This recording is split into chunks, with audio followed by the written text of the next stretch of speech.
Want to know how you can gain access to capital to jumpstart your journey to entrepreneurial success? For entrepreneurs who are just starting out or those who have been in business for years, Minority Business Access is your podcast. Welcome to our show, where we will guide you in avoiding the pitfalls and thriving in your chosen business. Now, onto the show with your host, Solomon Ali. Thank you for tuning into MBA, Minority Business Access. Today on Minority Business Access, we will be going over the new industry, the hemp industry. And we have a guest that I will allow him to introduce himself and tell us a little bit about his background. And he'll tell us a little bit, and then I'll ask him a little bit about the business itself. But as I understand it, and probably many of you in the audience understand the hemp business and that it's growing rapidly, very rapidly. And so people of color, minorities, whether you're a white woman, black woman, Mexican woman, or whether you're just a person of color, a veteran, may want to hear this and find out how to get into this business and what the advantages may be in the hemp business. Tariq? On with the legend himself, Mr. Ali. How you doing? Hi, my name is Tariq Bey. I am the founder and CEO of NorthStar Genetics. Also the founder of Smoke and Grow Rich, the first of its kind educational tour company designed to help minorities enter into the cannabis space.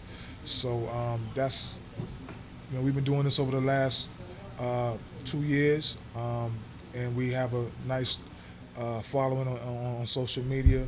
People starting to really catch on to this cannabis industry. This hemp industry is really starting to explode, but that's just a little bit of who I am. So, Tariq, tell me a little bit about yourself. Tell the audience just a little bit about yourself. I want to consider myself a serial entrepreneur. That's not always a good thing, but I have a backyard full of failed businesses. That's how you learn. I had to take chances and learn how to actually, build a business. And I learned that the hard way by actually trying and attempting new things. I started off after I got out of college. It was around 2000. Started in the real estate business. Learned that. I had success in that. Then, of course, the crash happened 2008. Kind of lost everything, had to start over from scratch. Actually, that's when I think I met you at the time. And I remember you told me to read this book. It was called Why Should White Guys Have All the Fun by Reginald Lewis. I'm like, who's Reginald Lewis? I remember that. He said, man, just read this book. So when I read that book, it kind of opened my eyes to what's actually possible for a minority, an African American man in America to actually accomplish. That was a real inspirational book. So from there, we tried some other projects. We had a water for gas company during the time when we had the fuel crisis, when fuel prices were skyrocketing. We were always looking for innovative ways to make money. That company, just as we were starting to get that perfected, the market kind of leveled out, and people no longer had a need for cheaper fuel like that. So we dibbled and dabbled into a few other businesses. We got into the health industry with alkaline water. We were one of the first companies to introduce this to the marketplace. From there, we had a couple of companies that dealt with. We had an air water machine. A company that actually sucked the air out of the atmosphere and turned it into water. So we always were into innovative technology and things of that nature. So dibbled and dabbled in that, and then I started working for. That's when I started to work for you, when we worked on building the SYS and the Genesis brand. I learned a lot within those 3 years on actually seeing the behind-the-scene work of building a business. It's work, So we did that for the last 2 years, and that's when we started to, get into this cannabis industry from there. But yeah, that's kind of like a synopsis of what I've been doing over the last couple of years. Tariq, my audience comes from all walks of life. Mm-hmm. As new entrepreneurs or people looking to become entrepreneurs or maybe just kicking it around, what would you suggest to them? Ooh, number one, don't be afraid to take chances. I remember, I think it was the great Les Brown said that the cemetery is full of ideas people take to the grave with them. So people have a lot of inspiration and a lot of good ideas that they want to do, but too afraid to take that chance of doing it because they have, some people get stuck into that security of a 9 to 5. An entrepreneur, first of all, we don't work 9 to 5. We work all day long around the clock. So it's no longer a 9 to 5. So don't get used to always having to, work long hours. But do not go to the grave with your dreams. Take a chance. Figure out what it is that you need to do. Find a mentor. Number one, find a mentor. Study because there ain't really nothing new under the sun. It's someone who already had a blueprint of what you already done or what you're trying to do. Study that. Find somebody that's an expert in the field. You gave me another book, I remember. You gave me a book called The Richest Man in Babylon. And I learned a variable lesson in that book where you don't hire, there's a saying that you don't hire a jewel maker to sell bricks, or you don't hire a brick maker to sell jewels. You go to people that's good at what they do, and you pay that person. You give them their dues, and you let them do what is it that do. You don't have to try to figure out everything. You build your team of capable people and have a definite objective in mind, and just focus your energy on making that happen. So what I hear you saying, Tariq, if there was a new entrepreneur out there, or someone just thinking about getting into business, one of the things they should do is not, one, give up on their dream, but find a mentor, someone that can help teach and guide them. Another is read some books and educate themselves, perhaps on some business and things of that nature, so they'll get a feel of it. Exactly. Okay. Exactly. The mind plays a valuable part in this whole thing, because if you don't have the proper mind state, you're not going to succeed. If you don't surround yourself with the proper people or the proper support group that can help you fulfill your dream. If you're constantly just giving your energy and helping other people fulfill their dreams and they're not giving it back, then you need to change your surroundings and change the people that you're dealing with. It should be a give. There's a saying: don't expect to use me if I can't use you. That's a rule in business. If you're going to ask somebody to help you in business, you got to be able to provide some type of something in return. So it has to be a give, take, a win-win for each party. So you got to know how to work with people. You got to make yourself an asset, and you make an asset by becoming good at a particular skill or something. Always be an asset to people. So if a person was coming into business, you would tell them that they need to be an asset. They need to create a situation that's a win-win for everybody on both sides. Yeah. Okay. Well, thank you for sharing that. Tariq, tell me a little bit about the hemp business. Wow.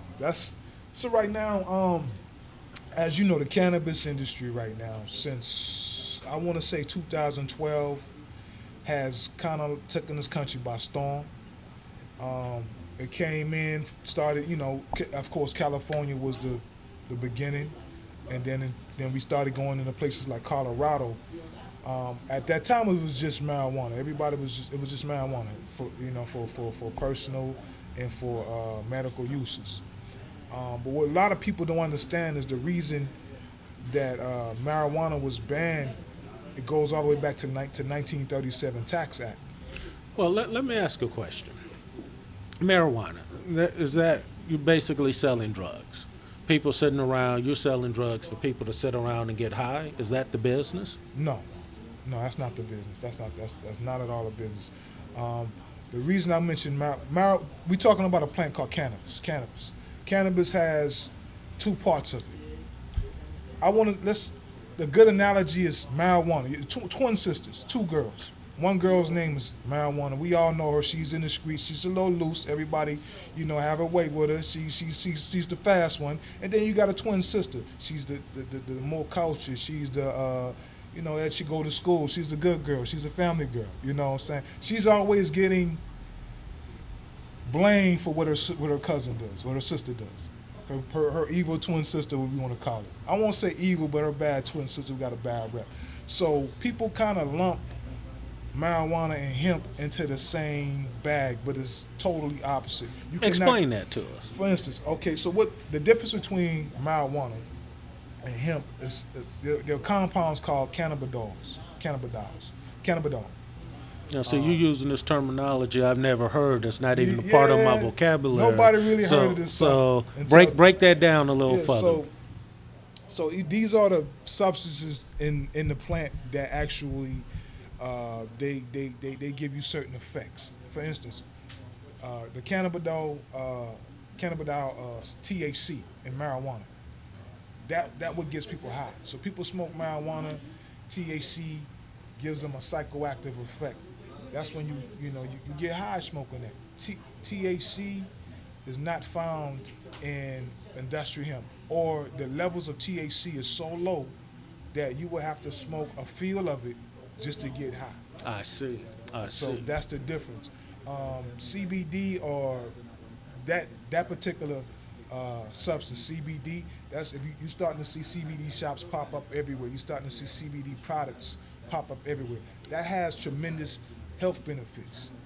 See, that's interesting. CBD oil, is that correct? Yeah, CBD oil. CBD oil. I noticed this not too long ago when a bunch of 70 and 80-year-olds was using the oils for their joints and arthritis and stuff like that. And, out of ignorance, I kept thinking that when I heard about hemp, out of ignorance now, I kept thinking that it was weed. As a business person, as a man of faith, that I wasn't about to help support that particular industry and causing people to get high and things of that nature. And so, I realized after all these 70 and 80-year-olds were using it that I was totally wrong about it. And so you're here to educate us on the opportunities that lie in this business. So tell me a little bit about these oils and how that come about. Well, so there's a funny story about the CBD and the origin of why it's so hot right now. Well, let's hear it. So I think it was around 2014 in Denver, Colorado. I like to call Denver, Colorado the Silicon Valley of cannabis. A lot of innovation took place there. So in 2014, there was a group of brothers. They were growers, and they were growing. They had a business growing medical marijuana for patients.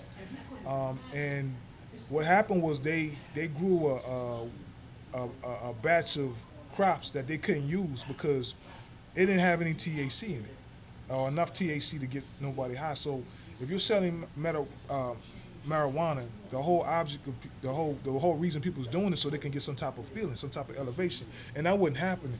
So what they discovered was, okay, we can't make no money selling this as marijuana. What else can we use this for?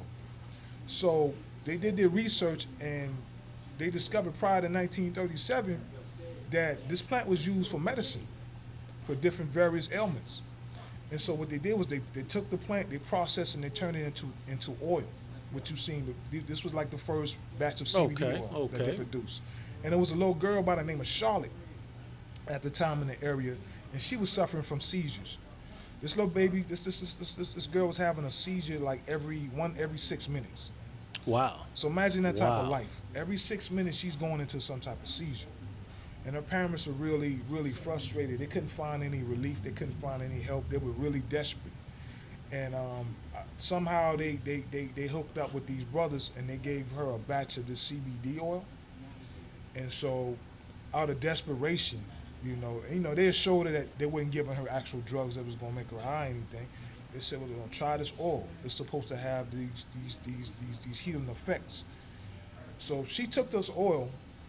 She went from having a seizure from every 6 minutes to 6 days. She No didn't have way. another seizure No, for 6 no. days. Yes, she did. She didn't have another seizure for about 6 days. And it was amazing. People were like, whoa, what is this? What is actually going on? So they, maybe it was a fluke.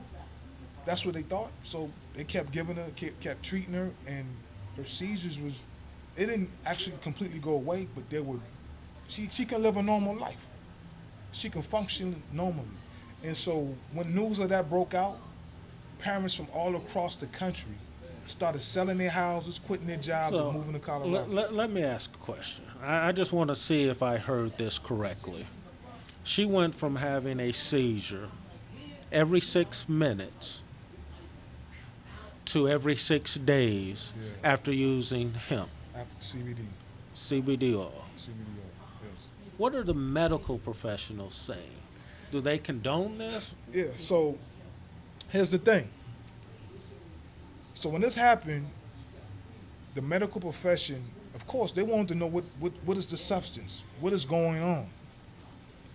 They wanted to study this. They wanted to they want to put it into research. They want to get into research mode and see what this substance is.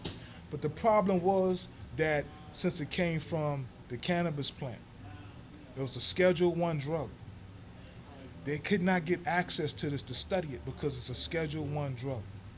So what happened was, through legislation, through lobbying, it started off, I think, I like to call him Money Making Mitch, Mitch McConnell in Kentucky. Mitch We're McConnell. all familiar with Mitch. Yeah, so Mitch, with his constituents, they lobbied for a section to be included into the 2014 Farm Bill that will allow them to research cannabis, hemp, industrial hemp cannabis. And so through the Farm Bill, that was made possible for research to be done into this substance.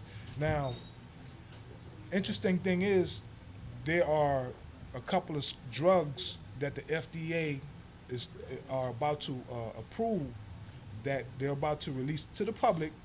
And the main ingredients of this drug is a seizure drug for people that are suffering seizures and traumatic brain injuries. This drug has CBD in it. Really? Yeah, FDA. So wow. To answer so your you question, answered my question. Yeah, to answer your question, the FDA is already starting to put drugs, put a lot of products to be put into drugs because of the effects it's having on. So it's not only legal, but it's also being used with other medicines by doctors, things of that nature. Exactly. To be a benefit to one's health, such as the little girl who had the seizures. Exactly. That's amazing. Exactly. Yeah. So, Tell us more. So based upon that, the demand for CBD has skyrocketed. The problem with it is the infrastructure in this country to process, grow, and distribute industrial hemp does not exist because in 1937, like I said, through the Tax Act.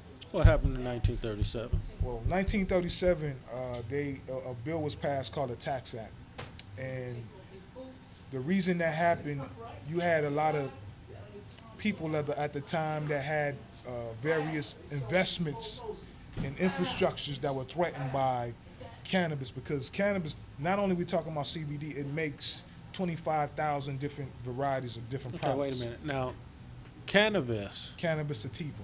Cannabis. Yeah. Am I pronouncing that Cannabis. right? Cannabis. Sativa. Say that one more time.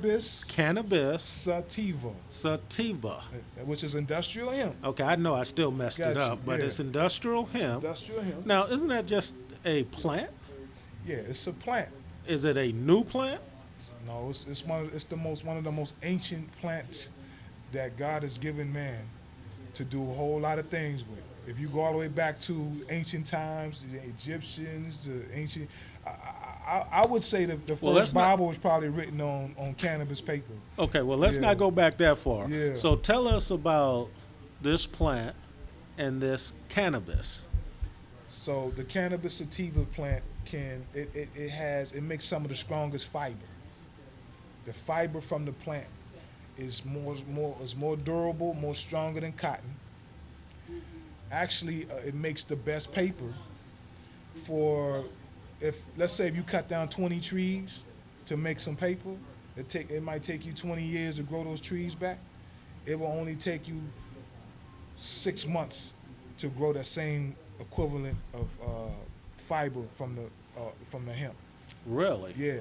So it would be good for our Environment. society and our environment. Exactly. Wow. Exactly. Which was one of the reasons it was banned in 1937. A lot of people don't understand or know this because at the time you had conglomerates or you had titans like Randolph Hearst who ran the media empire, and you had the DuPont family. All right, hold up now. Don't get me in no trouble out Now here. you know this is documented. This is documented. Okay. You can go All right, don't- research this. All right. Now. You know, so these individuals. I mean, think about it from a business perspective. If I just spent money and purchased 1 million acres of timber to make my paper, to produce my newspapers for my various media outlets, and now here you got somebody over here, Henry Ford, is suggesting that everybody switch over and start using cannabis and make paper and everything out of it. Now you're threatening what I got going on. That's not good for business. I see. Yeah, if I'm a DuPont family and I just came up with the patents for synthetic fiber like nylon, things like that, and you telling me this same plant can challenge me, this plant it can be a little troublesome to me. So we need to get rid of it. So that's a bad plant there. yeah, that's a bad plant, man. That's a bad plant. So with Harry, I think Harry Anslinger. Him at the time, he got the not the farm, but I'm sorry, it was called the Tax Act. Inside the Tax Act, he came up with the term marijuana. Before that time, marijuana was really not used to describe, this thing. So they started calling it marijuana, started calling it reefer madness. And they started using the racial themes of the time, the racial prejudices of the time, and used it against us, people of color, and said, and he actually said this to the legislators, and he said he started this reefer madness craze, and he said that with marijuana, when white women smoke marijuana, they will want to have sex with black men and Mexicans, and at the time that was something that was Boy, I think you're getting me. You're getting me into a political arena. I want to be. No, in. this is actually this was facts. Now, This is who facts. said this? Harry Anslinger. Harry And Anslinger. what was it? A congressman, a senator? I believe he was I think he was was he a congressman or senator?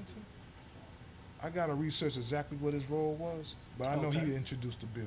He introduced the bill, He introduced the bill called the Tax Act. and the bill got passed. The bill got passed, but inside this Tax Act, it included it just said cannabis. It was a broad term used, which actually banned marijuana and cannabis sativa and industrial hemp. Now let me see if I understand this correct. We passed a bill, the United States of America. Yes. A bill was put forth. We passed the bill to eliminate a particular plant because of the name of the plant that would benefit our society, our economic standing, and help our overall environment. Yes, we did. How did that happen? Wow. How did that happen? Influence, money.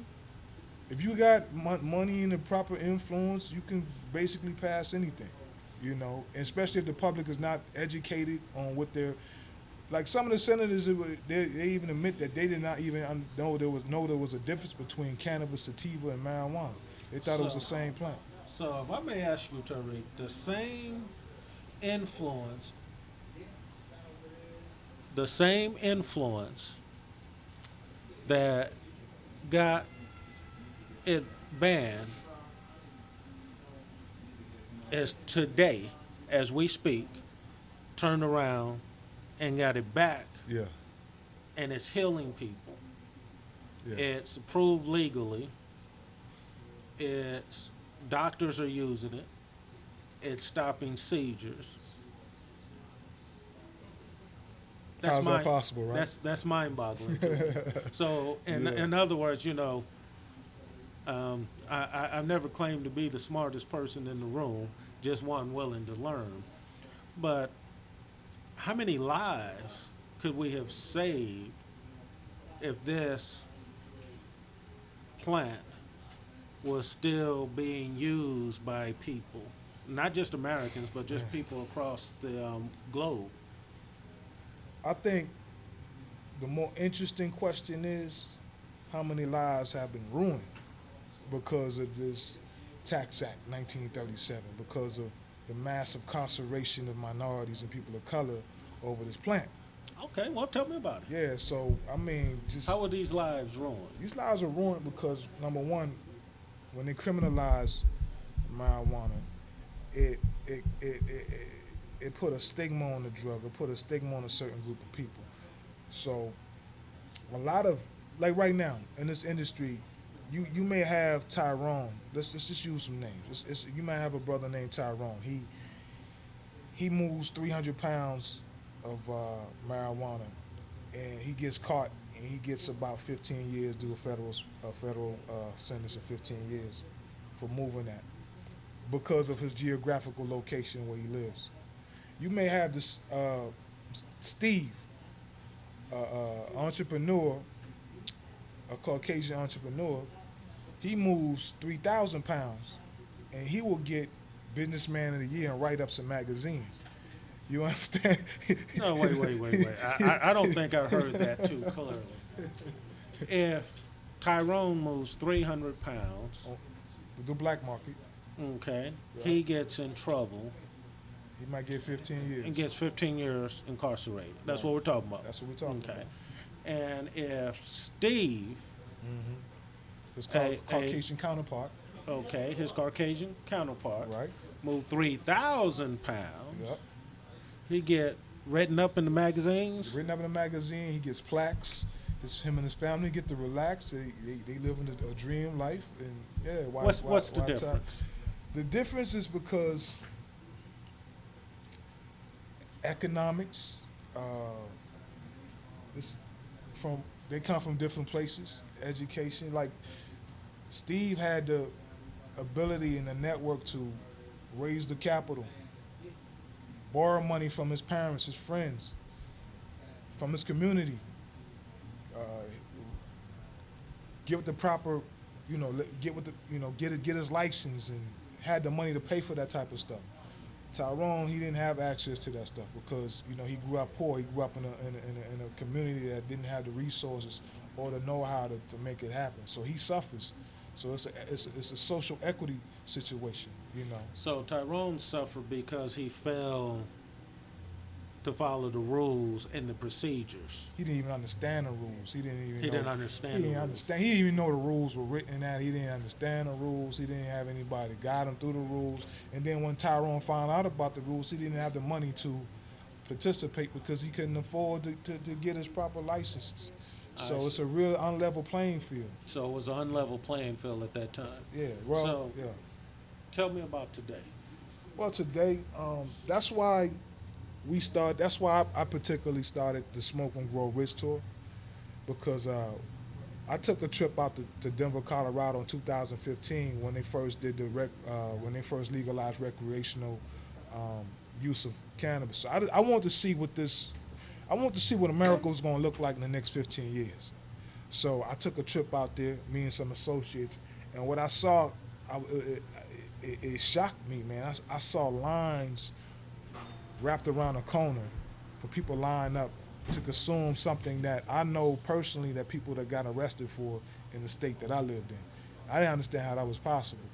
And I see all this money was being made, but I did not see a whole lot of people of color involved with that industry. And I didn't think it was fair. So I started the Smoke and Grow Rich tour to get minorities involved into the legal cannabis industry so we can stop getting arrested and going to prison for something that, like I said, Steve is going to get an award and plaques for. So I basically was trying to level the playing field. That's how I got into the business. Okay. So tell me about the business opportunity that exists for people of color today in the industry. Well, I mean, listen, I want my audience to understand this is the fastest growing industry currently in the United States. It is absolutely the fastest growing industry in the United States. Tariq, I have a lot of viewers, a lot of people listening. Okay. Someone's interested. How do they get into this business? What's required of them? Well, there's a tremendous opportunity in helping with the supply of this product. Like the demand is there. We need more supply. So the best way to get in that is to get into the growing and the farming of hemp for CBD purposes. Now, if you are a landowner, if you have some acreage just sitting there, or if you're a farmer and you're growing crops and not really getting the type of returns that you need, because that's what happened in Kentucky actually. They were growing tobacco and they wasn't making enough money to pay the bills. That's why they went to Mitch McConnell and got this introduced. But a farmer right now can grow an acre of hemp and get up to $20,000 to $30,000 per acre Wait a for their minute, plant. wait a minute. From growing an acre of hemp, For CBD, for growing an acre of hemp, they Yeah. can make how much? $20,000 to $30,000. $20,000 to $30,000. Easy. Right now. That's more than they would make if they were selling soybeans or Way corn. more. Way Wow. more. Okay. Way more. The opportunity is there to make a lot of money with this.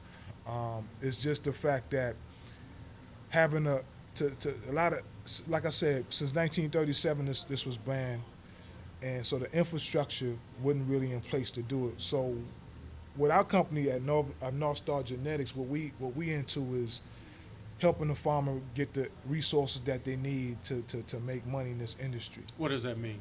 So for instance, if you're growing hemp, you're going to need things like equipment, proper equipment. You're going to need seeds and genetics. You can't just throw a hemp seed in the ground, and you got to make sure it has the proper genetics. It has the proper amount of CBD. You can't have THC because you don't want it to grow what they call hot.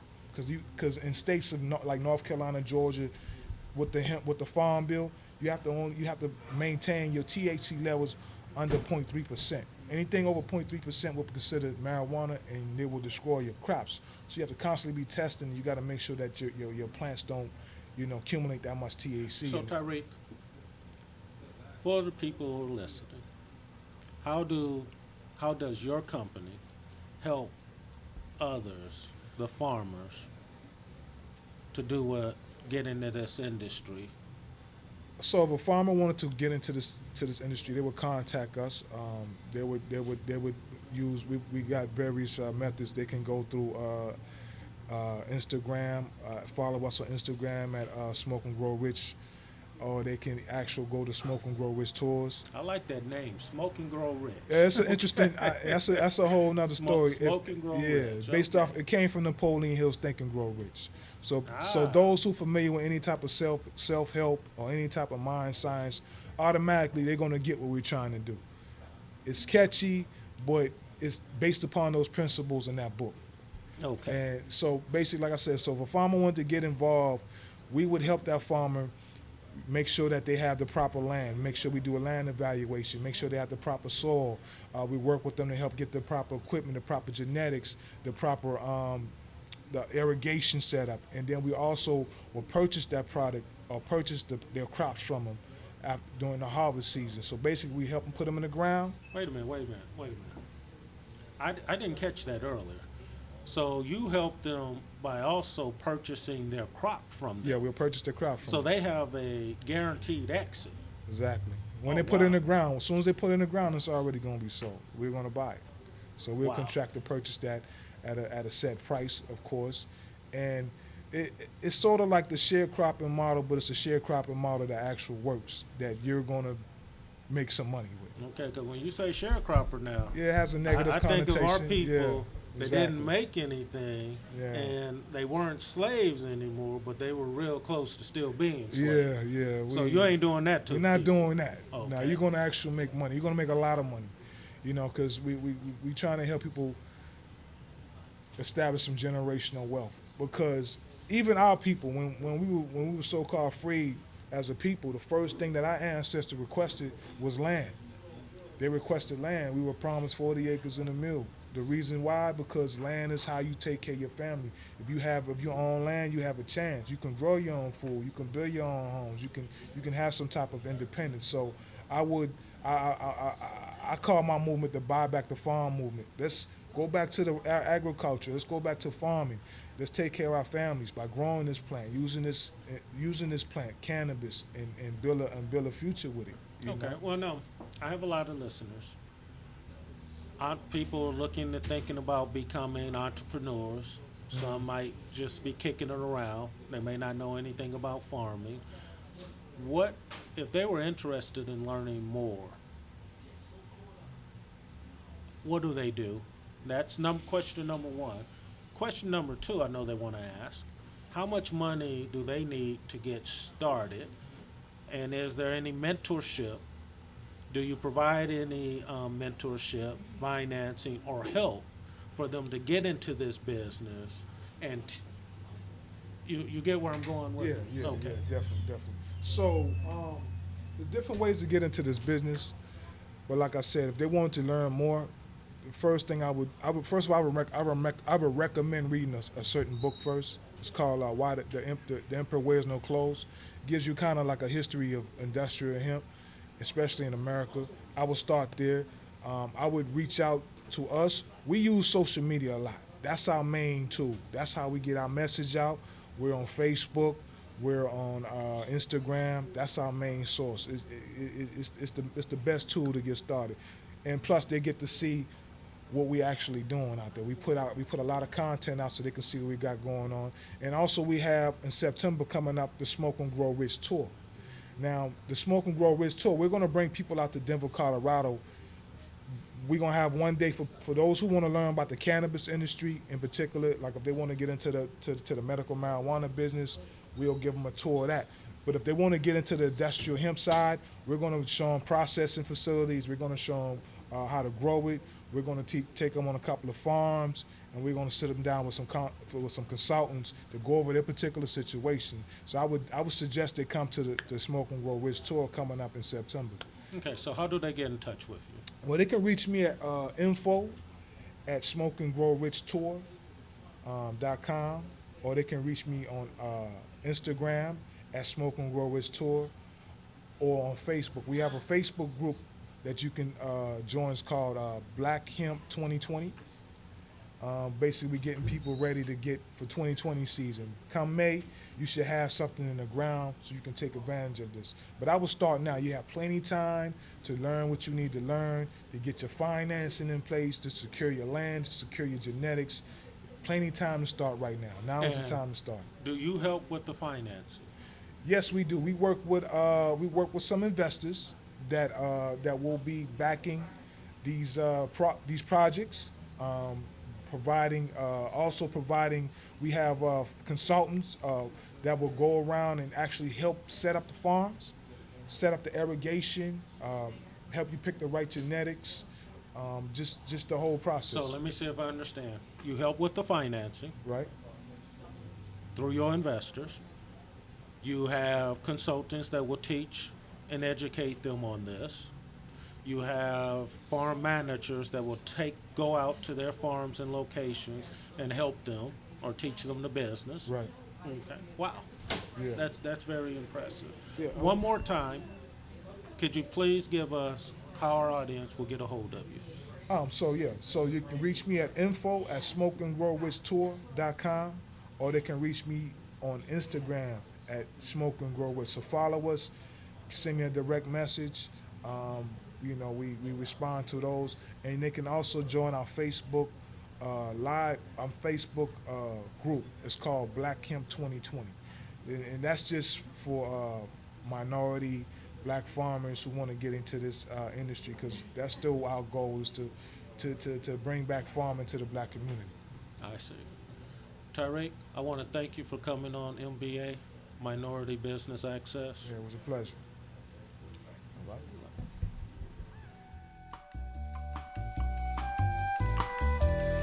You've reached the end of another episode of the Minority Business Access Podcast. Connect with us at solomonrcali.info to leave a review and access more resources. We hope you enjoyed this show and found great value. See you at the next episode.